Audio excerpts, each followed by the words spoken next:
Bueno, ya que estamos aquí en CEU, podemos hablar, pero creo que ocupamos iluminación, entonces vamos a hacer que sea de día. Listo, ahora sí, para hablar sobre el Common Law en Inglaterra, hay que hablar sobre su evolución histórica. Esto podemos encontrarlo primero con los orígenes del Common Law, esto en los siglos 11, 13, donde las influencias previas del derecho anglosajón y las costumbres locales son que antes de la conquista de Normandía en 1066, Inglaterra tenía un sistema jurídico fragmentado basado en las costumbres de las tribus anglosajonas y vikingas. Este sistema incluía las costumbres locales, el moot courts, que son asambleas locales donde los ancianos o líderes resolvían los conflictos, el Wirgeld, sistema de compensación económica en caso de delitos, y la ley de los Downlow, no, las cuales son normas impuestas en las regiones bajo control vikingo. Después, tras la conquista de Normandía en el 66 y la creación de las tribus reales, es que con la llegada de Guillermo el Conquistador se impuso una fuerte centralización del poder, donde se establecían los primeros tribunales reales para sustituir las cortes locales dispersas. Aquí encontramos la introducción del feudalismo, los registros de tierras y un mayor uso del latín y del francés normado en los procedimientos legales. Después tenemos el importante papel de Enrique II y el desarrollo del Common Law, donde Enrique II en 1154, 1189 más o menos, fue clave en la consolidación del Common Law. Durante su reinado se establecieron las bases fundamentales como es el sistema de jueces itinerantes, las cortes penales, los AUCES, que son inspecciones judiciales periódicas para resolver conflictos locales, los GRIDs, que son las órdenes reales, y eso sentó las bases del sistema jurídico basado en reglas y procedimientos definidos. Después tenemos el sistema precedente de la jurisprudencia.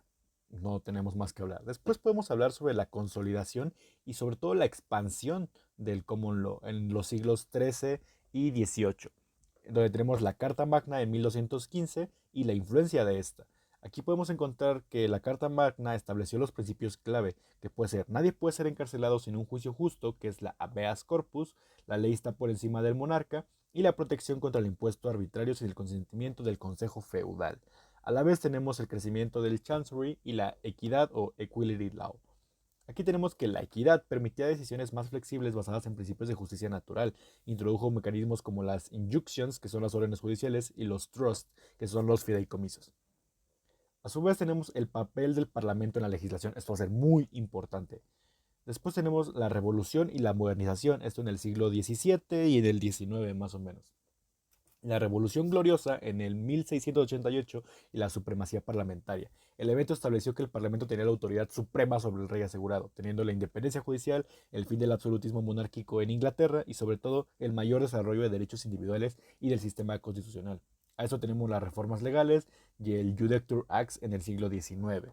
El Judecture Acts, que se ocurre más o menos entre 1873 y 1875, fusionaron las cortes del Common Law y la equidad en un solo sistema, donde se establece la Supreme Court of Judicature, que es el precursor de la actual estructura judicial inglesa.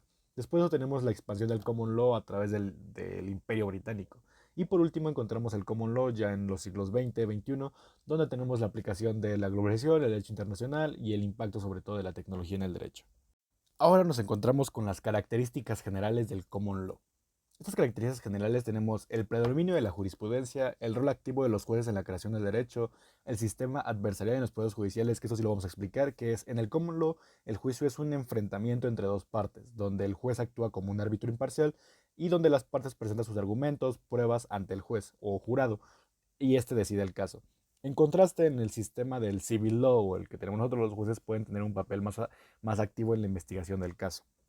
La siguiente característica es la flexibilidad y la evolución a través del tiempo, la importancia del derecho constitucional y la equidad, la falta y sobre todo la falta de la codificación. Esto importa porque no existe un código único. Las leyes escritas existen, pero suelen complementarse con la jurisprudencia en el lugar de reemplazarla.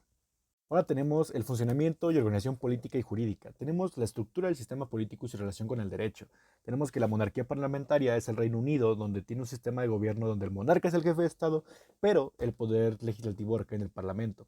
Su separación de poderes está en el poder legislativo, que es el Parlamento, que se divide entre la Cámara de Comunes y la Cámara de Lores, el poder ejecutivo, que es el gobierno que encabeza por el primer ministro, y el poder judicial, que son los tribunales independientes que aplican el common law.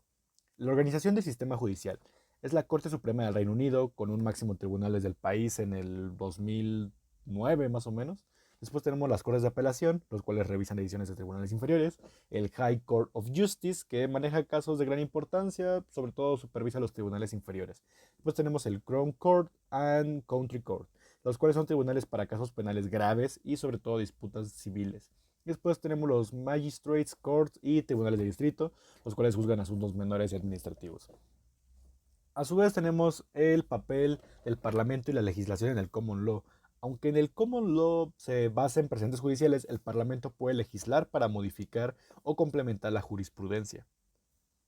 Como ya prácticamente terminamos, tenemos que hablar sobre el ejercicio de la abogacía, hay que hacer la distinción entre los solicitors y los barristers. Los solicitors se encargan del asesoramiento legal, la preparación de documentos y negociación de acuerdos, representan a clientes en tribunales inferiores, sin embargo no suelen litigar en tribunales superiores. Los barristers son especializados en litigación y representan ante tribunales superiores. Solo ellos pueden actuar ante la Corte Suprema y otras instancias altas. Tenemos la diferenciación entre su formación y el acceso a esta profesión. Los solicitors tienen el grado en Derecho, que es el LLB, o curso de conversión, que es el Graduate Diploma in Law. Los Solicitors Qualified Examination, que es el SQE, y pues tienen un periodo de formación en un buffet. Mientras que los Barristers tienen un grado en Derecho o Convección. Aquí encontramos el Bar Course Aptitude Test, que es el BCAT, y Bar Training Course, que es BTC. Y a su vez tenemos que ellos tienen el Pupillage, que es el aprendizaje con un barista experimentado, o barrister, perdón, que pues es ser el pupilo de alguien. Después tenemos la regulación y los colegios profesionales. El Solicitor Regulation Authority, que es SRA, regula a los solicitors, mientras que el Bar Standards Board, que es BSB, supervisa a los barristers.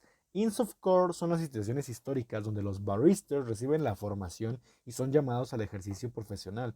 A eso tenemos que agregar que aproximadamente desde 2006-2007, con la ley de servicios legales, los solicitors tienen más funciones en litigios, así reducen la exclusividad a los barristers en los tribunales superiores, creciendo así el Alternative Business Structures, que es el ABS, donde abogados y otros profesionales pueden ofrecer servicios legales integrados.